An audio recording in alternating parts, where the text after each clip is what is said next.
It's not like I'm going to dedicate the entire episode to dissecting Ben Heller's 10th inning. Good morning to you.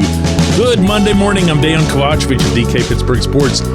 This is Daily Shot of Pirates. It comes your way bright and early every weekday. If you're into football and or hockey, I also offer daily shots of Steelers and Penguins in the same place that you found this. Twins 11, Pirates 5 yesterday at PNC Park. I was over there covering it for DK Pittsburgh Sports, and I came away thoroughly unimpressed with Heller.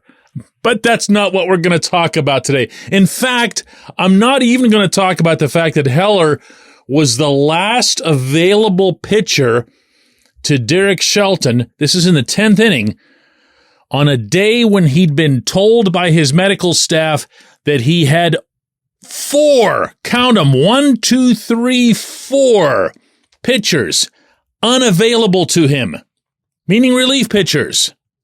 He was missing that many guys the day after a bullpen game, and his general manager did squat about this.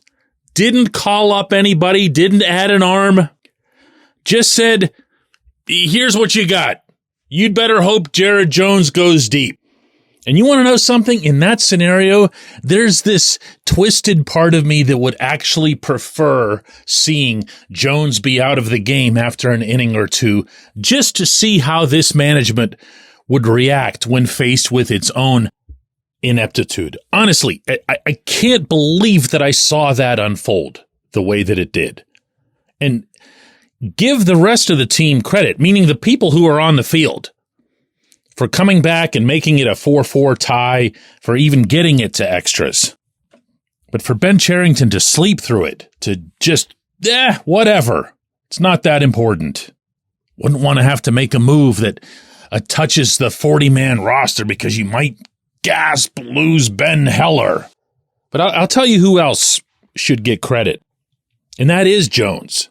Because it sure looked like after the first inning, really, that he might not make it out of there. His pitches were off the mark. They were missing their usual energy and bite. He wasn't commanding. He was getting clubbed to all fields. And instead, he got out of the first with just a couple runs.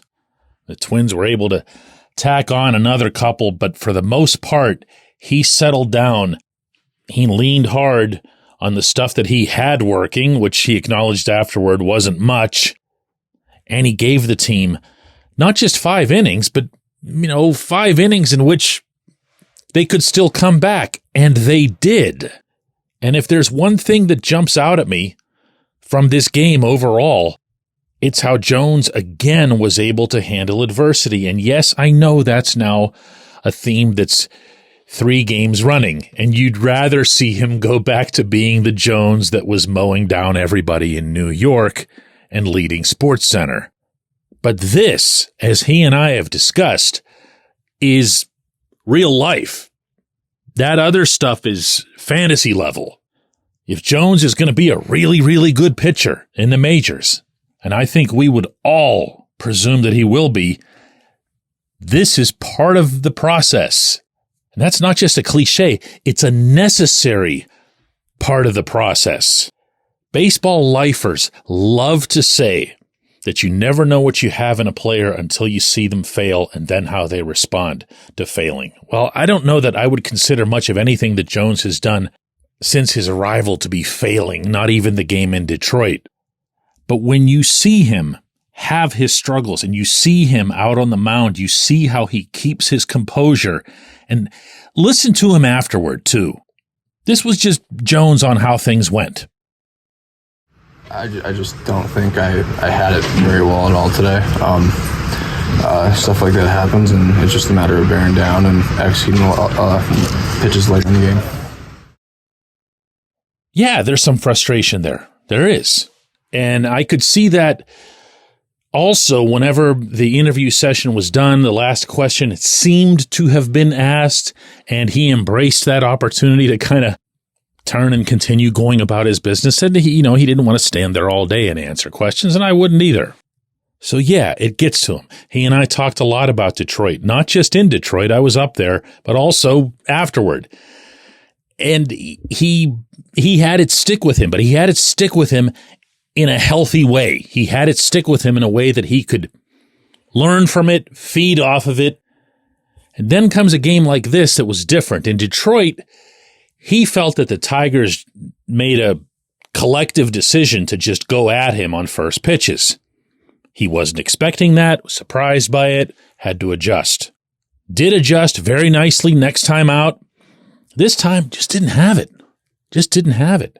I've seen, heard, and read some fans complaining that he should have been left in the game longer. Mostly, I guess, because they never wanted the game to end up in Heller's hand, because Jones had made it through 5 at just 84 pitches. But as Derek Shelton explained afterward, and I'm 100% on his side in this one, Jones had nothing left. His four-seamer, his regular fastball, was coming in at 94 miles an hour. Not 100, 94. That's when you go, all done, kid. But to reiterate, his all done was a decent all done. And he and the Pirates are only going to be the stronger for it over time. When we come back, J1Q. This portion of Daily Shot of Pirates is brought to you by our friends at North Shore Tavern. That's directly across Federal Street from PNC Park. It's home of Steak on a Stone, an eating experience, underscoring the word experience. The steak is brought to you partially cooked on an 800-degree stone, and you do the rest. It's a ton of fun, it's a great meal, and it's a baseball atmosphere like no other in Pittsburgh. North Shore Tavern, right across Federal Street from PNC Park. It's Gun Storage Check Week. Help prevent unwanted access to your firearms. No one wants their unsecured gun to be used in an accident, a suicide, or a crime. Use lockboxes, safes, and locks to secure your firearms. Learn more at gunstoragechek.org. That's gunstoragechek.org. Brought to you by NSSF, the Firearm Industry Trade Association.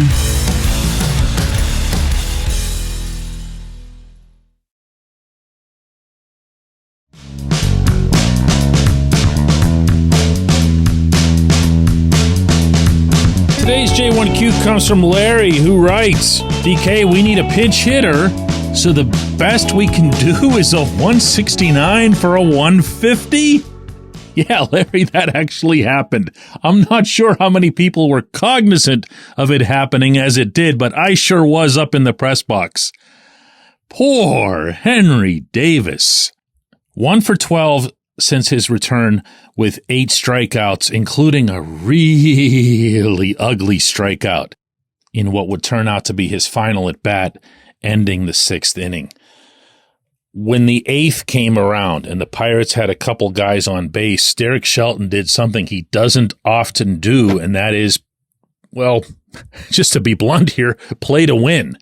He knew he had no relief pitchers, so he was either going to win that game in the 8th or at the very latest the 9th, or he wasn't going to win it at all. So he made some unusual moves, pinch running for Rowdy Tellez by putting Michael A. Taylor out there. That's not the norm.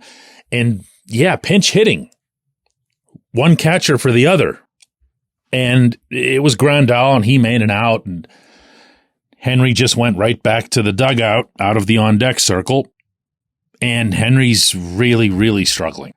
Looks really no different than before he went down to Indianapolis. In some ways, worse. I'm not going to get into all the technical stuff, but everything about his swing, the uppercut tendency, the excessive pull, it's just all so unattractive, and all of it really seemed to be on display in that one horrendous swing to end the 6th inning, where he almost chopped down at the ball. It's hard to describe unless you saw it.